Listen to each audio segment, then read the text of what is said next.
The most thrilling event in my life, up until the time I turned 30, was the accounting business I worked for switching from PC to Mac. My name is Melina. Yes, it's not exactly newsworthy. However, everything changed at a friend's birthday celebration. That evening, I felt uncomfortable in my too-tight dress as I stood in the corner of a small living room, holding a drink.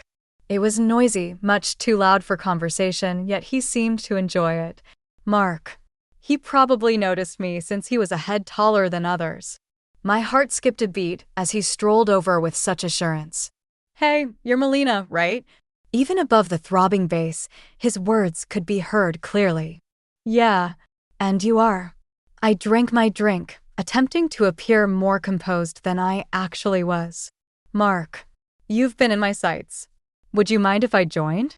Instead of waiting for a response, he assumed it was inevitable and stood beside me.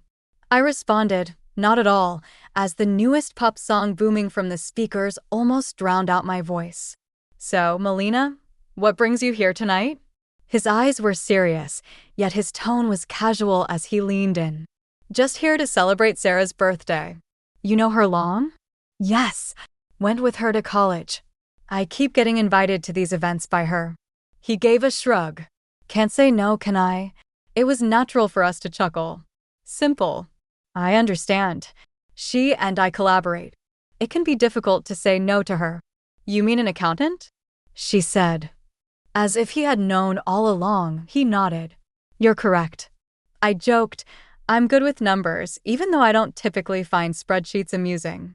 He smiled and said, sounds thrilling, but I wasn't sure if he was making fun of me. Oh, of course. In the accounting industry, there are a lot of wild parties and huge stakes. We chuckled once more, and that's when I sensed it, the comfort of conversing with someone who actually seemed to care about what I was saying. It was a novel sensation. A little frightening, yet exciting. He tilted his head toward the backyard and said, You want to grab some air? I nodded, relieved to get away from the commotion. The cool air outside was a welcome change. So, what's a guy like you doing in a place like this? I asked, trying to sound smoother than I felt. Just looking for a good time, I guess. And maybe someone cool to hang out with, he said with a smile that made his eyes crinkle at the corners. We talked about everything and nothing: movies, books we liked, how he was into graphic design, but stuck at a corporate gig he didn't love. It was as if we'd known each other for years. As the night wound down, he pulled out his phone. Can I get your number? I'd really like to see you again, Melina. I hesitated, not used to this kind of attention. But something about him felt right. Sure, I said, punching my number into his phone. He smiled, his whole face lighting up. Great. I'll call you. We should go out, just the two of us. Sounds good, I managed, my stomach doing flips. I watched him go, a part of me still in disbelief that this was my life now. Maybe turning 30 wasn't so bad after all. Maybe it was just the start of something truly great. The days after Mark's call felt like a blur. Before I knew it, I was getting ready for our first date. My nerves were all over the place. It wasn't like I had much experience in this department. I chose a simple blue dress, nothing fancy, but hoped it did the trick. Mark picked me up at 7 sharp. His car was a clean, well-kept sedan. Nothing flashy, but it suited him. As I got in, he flashed me a smile that could knock you sideways. You look great, Melina. Thanks, I mumbled, my face probably red as a tomato. You look nice too. Dinner was at this cozy little Italian place he knew. The food smelled amazing, but my stomach was doing somersaults. We ordered pasta, him with some fancy sauce, and me with plain old marinara. So, Melina, tell me something about you that no one else knows, he said, twirling his spaghetti expertly onto his fork.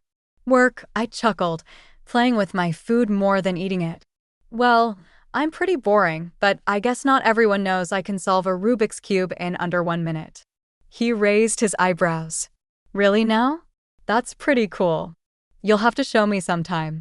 Sure, I said, starting to relax a little. What about you? Any hidden talents? I make a mean breakfast burrito, he boasted with a grin. Best you'll ever have. I'll take your word for it. Maybe you can prove it sometime, I teased. The conversation flowed, and for the first time in a long time, I felt like I was exactly where I was supposed to be. The next few weeks were a whirlwind. We saw each other constantly. Mark would come over after work, or I'd meet him for lunch near his office. He introduced me to his favorite spots around town, little nooks I'd never noticed before. It was like seeing the city for the first time. Things took a serious turn when he invited me to meet his parents, Jack and Mary. They lived in a small but cozy house filled with photos and knickknacks. Mary hugged me the second we walked in. "Oh, we've heard so much about you, dear," she said, squeezing my shoulders. "Mark, she's lovely." "Thanks, Mom," Mark said, and I could tell he was pleased. We sat down to dinner, and the conversation was nonstop. "So, Melina, Mark tells us you're an accountant."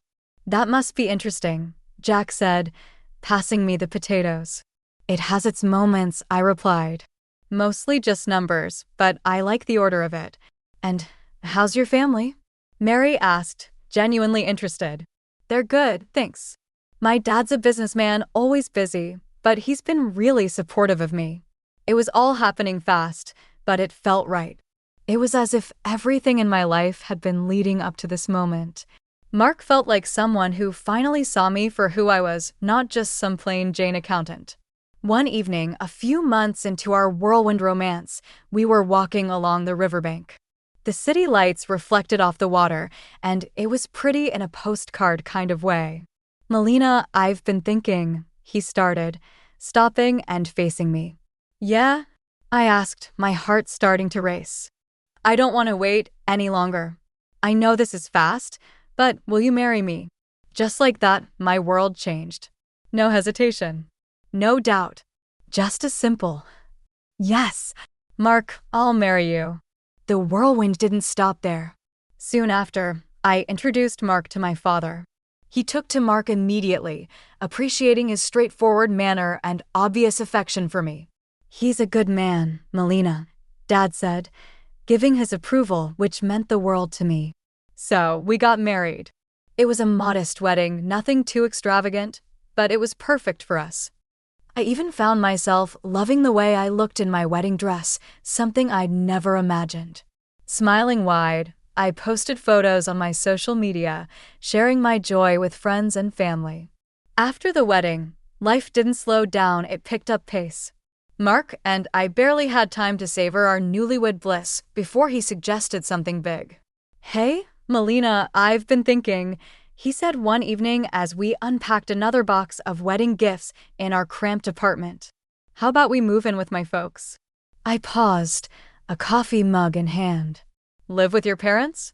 He nodded, looking serious. "Yeah, they're not getting any younger, and I'd feel better if we were around to help out. Plus, it would save us some money on rent." It made sense, I guess. But moving in with the in-laws? That was sitcom territory. "Are you sure they'd want us there all the time?" "Absolutely," he assured me. "Mom's been hinting about it ever since we got engaged.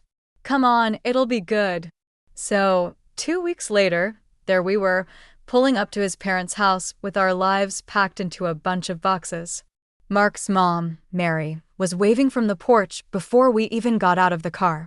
"Oh, Melina, we're so thrilled to have you both here," she exclaimed, pulling me into a hug that was a bit too tight. Jack, Mark's dad, clapped him on the back. "Welcome home, son. And you too, Melina." The house was cozy, stuffed with furniture that looked like it belonged in a museum of the 1970s. I tried to keep a smile on my face, but I was already missing our little apartment.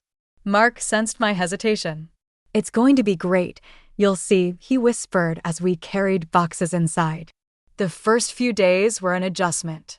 Mary was constantly hovering, always popping into our room to ask if we needed anything.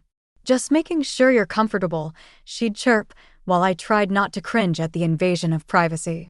One evening, we all sat down for dinner, Mark, me, Jack, and Mary. The conversation was painfully mundane until Mark dropped another bomb. "So, the house needs some major repairs," he announced casually between bites of meatloaf. I choked on my mashed potatoes. "Repairs?" "Yeah, The roof's a mess, and the plumbing's from the dark ages, he said. Jack nodded solemnly. We were thinking, Mark continued, avoiding my gaze, that maybe we could all chip in for the costs. I glanced at Mary, who was suddenly very interested in her plate. All of us. Well, I just got this pay cut at work, Mark muttered. So I'm a bit strapped at the moment. There it was. I felt a knot form in my stomach. I'll see what I can do, I managed to say, even though I wanted to say much more. Mary perked up, tears welling in her eyes. Oh, Melina, that would be so helpful. You're such an angel. The next few weeks were a blur of contractors and repairs. I wrote checks and smiled through gritted teeth as Mary gushed about how wonderful the house was looking. Jack slapped me on the back. You're really part of the family now, Melina. Part of the family, sure. The part that pays for everything.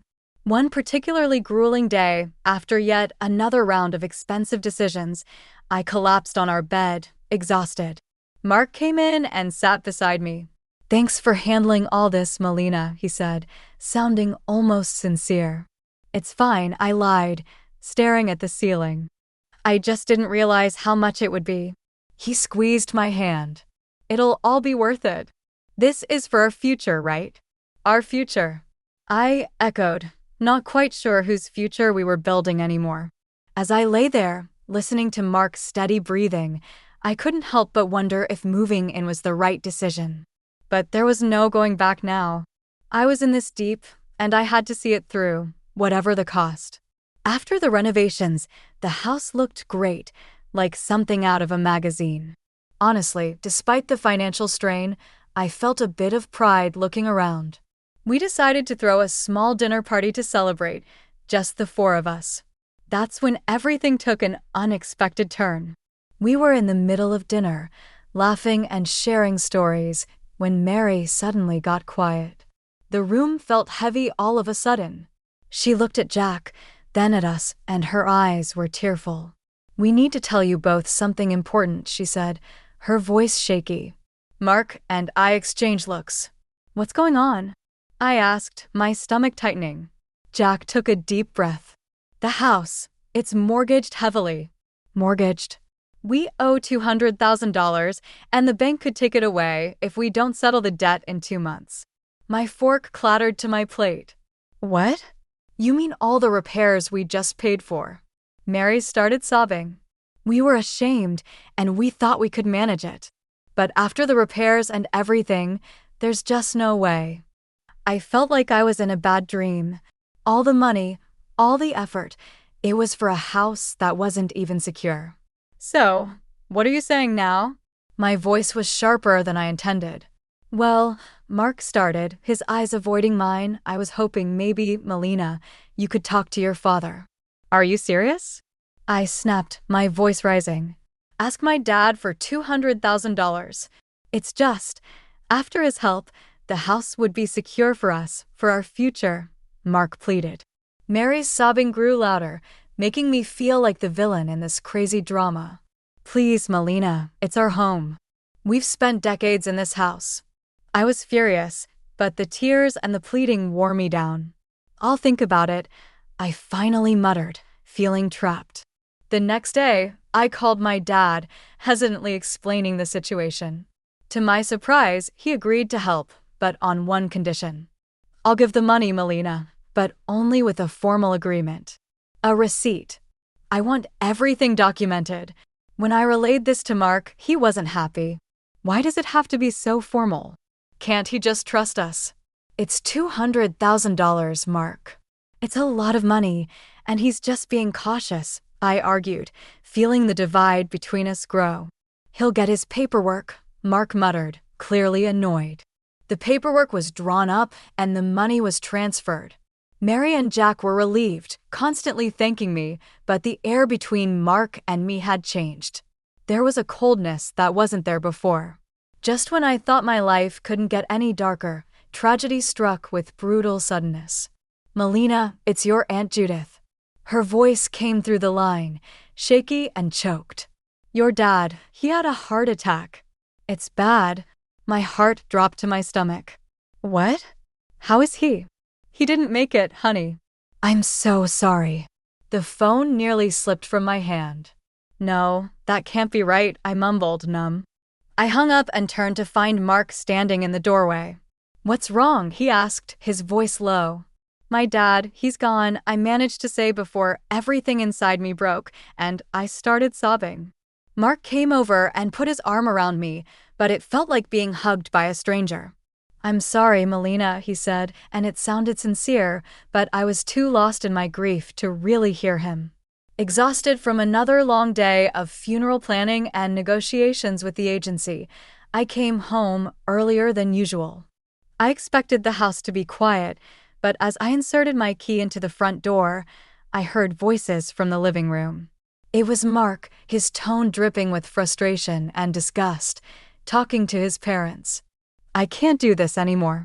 Living with her is driving me nuts. She's just, ugh. It's too much, Mark complained. His mom, usually so sweet and understanding, replied in a stern whisper. You have to hold on a bit longer, Mark. We need to figure out what to do with those receipts. Your father-in-law had them. Melina has them now. The sooner I get out, the better.